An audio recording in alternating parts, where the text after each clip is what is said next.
E aí, aluninha querida, fala, aluninho querido do meu coração, como é que você está aí? Tá de boa? Espero que sim, espero que sim.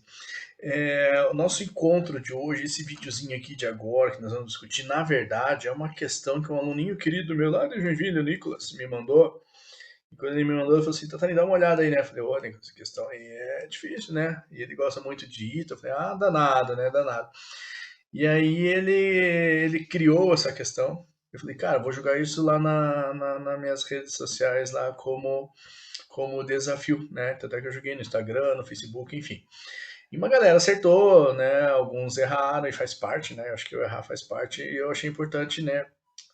Realizar a resolução aí dessa questãozinha para deixar bem claro. Tá? Então a gente está falando de um conjunto A.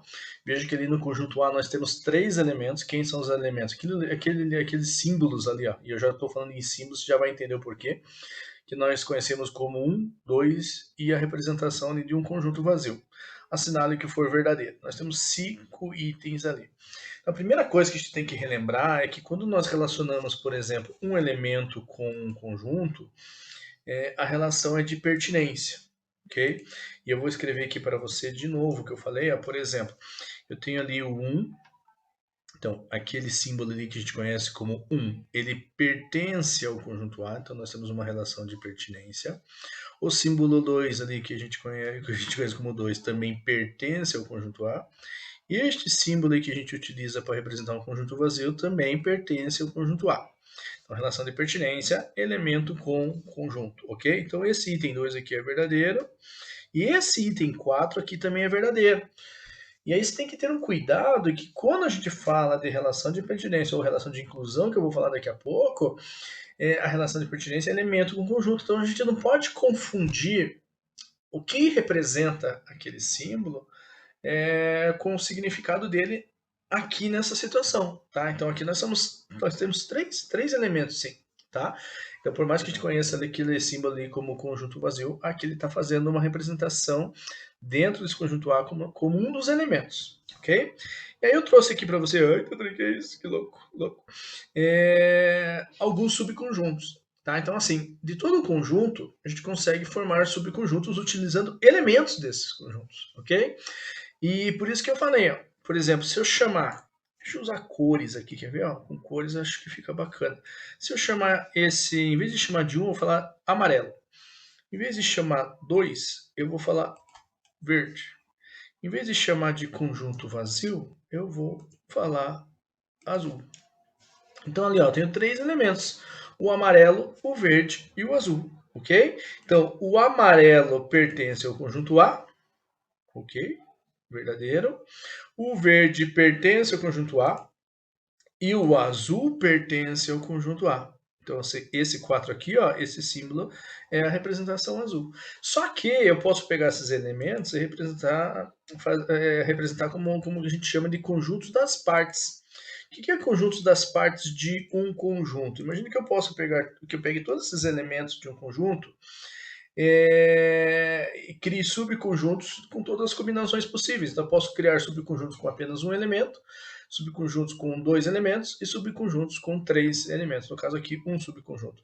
E a gente não pode esquecer que o conjunto vazio é subconjunto de qualquer outro conjunto, tá? Aí, se eu pensar no conjunto vazio, simbologia de um conjunto que não tem nenhum elemento, estar contido no conjunto A. Ok?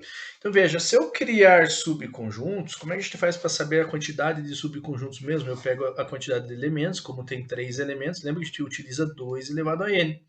Ou seja, como a quantidade de elementos é igual a 3, eu vou ter 2 ao cubo elementos, que isso aqui é igual subconjuntos, que isso aqui é igual a 8. Essa simbologia aqui que a gente utiliza, né, uma notação, conjunto das partes do conjunto A. Então veja que eu tenho aqui, ó, um subconjunto formado com o elemento amarelo. Vou fazer de novo com as cores aqui agora. Um subconjunto formado com o elemento amarelo. Eu tenho um subconjunto formado com o elemento verde. E eu tenho um subconjunto formado com o elemento azul. Então eu criei ali subconjuntos unitários, tá vendo? Cada um deles tem um elemento. Aí eu vou criar subconjuntos com dois elementos. Então, esse primeiro subconjunto que eu criei aqui, ó, formado com o elemento amarelo e com o elemento verde, beleza.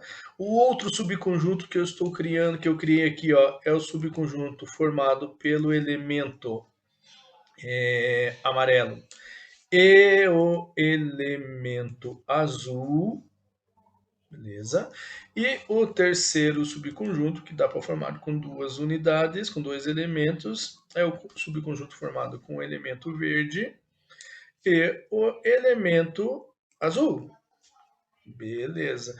E como um conjunto é subconjunto dele mesmo, nós podemos formar um conjunto com os três elementos: o amarelo, o verde e o azul. Eu tô rindo aqui porque tá me dando um trabalho ficar trocando as coisas, mas tudo bem, tá?